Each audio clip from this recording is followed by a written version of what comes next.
To the legged ground dwellers, it's drone weather. But high above, an apex tactician surveys the grid.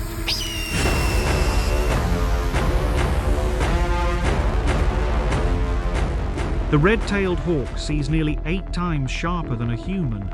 A drone isn't flying, it's glowing. To this sky assassin, anything in its airspace is either threat or prey. A seasoned drone pilot will spot emergency landing at first sign of trouble, but by the second sign, it's too late. The second pass, the hawk commits. A controlled fall, approaching 120 miles per hour, roughly transfers to "you're fucked." This usually leaves the drone operator standing in a puddle of his own tears, his dream drone in 107 parts, crushed by the talons of evil.